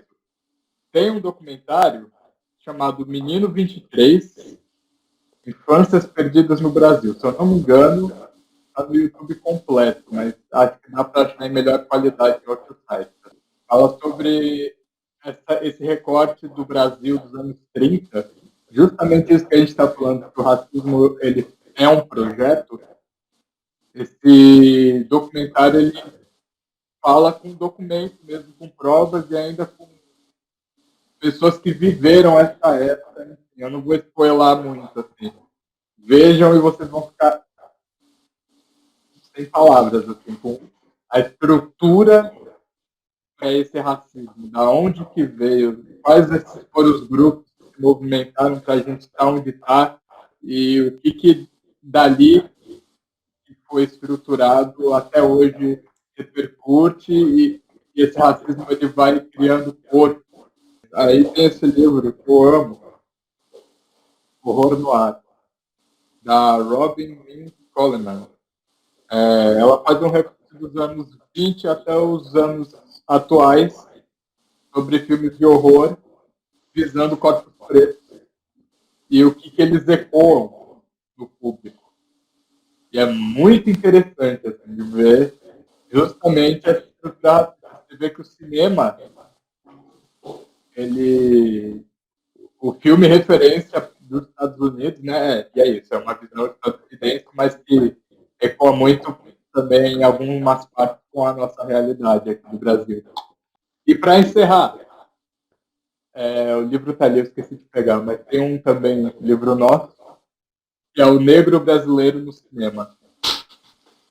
E aí é legal para quem é cinema para espelhar e entender. E aí o racismo na mídia aqui no Brasil trabalha de outra forma. A telenovela é muito mais impactante, né? Então, como a telenovela também foi estruturando esse racismo através dessa contação de história com os corpos pretos.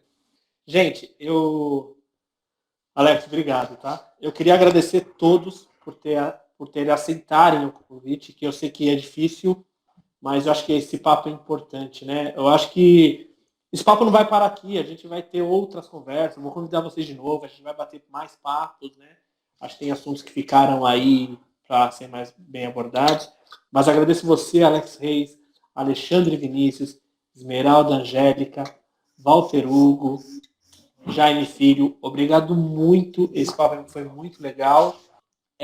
Tem um projeto do Maurício Paz, ele é músico, e ele tá no YouTube, também tem um site que chama Cor do Som. Ele pegou músicos negros que tem uma importância muito grande nessa música contemporânea. Então, tem depoimento, tem música, tem debate, é muito legal, chama Cor do Som. Tá no YouTube e também tem o site. E uma dica mais, não vou falar que é leve, mas eu acho que o grande público, se não conhece, vale a pena conhecer, que é uma série que tem na Netflix, que chama Olhos que Condenam. Nossa, Quem não show, viu, essa é show. veja, que é forte. Eu chorei, eu me peguei. Não tem como, cara. Né? E, não, então, é muito forte. Quem não viu, veja que vale muito a pena. Então eu deixo essa dica no final aí, para deixar. Já vá agora, já assistir, pegue todos os livros que todo mundo indicou, documentário, entrevista. E vamos aí, gente. Obrigado mais uma vez e até a próxima.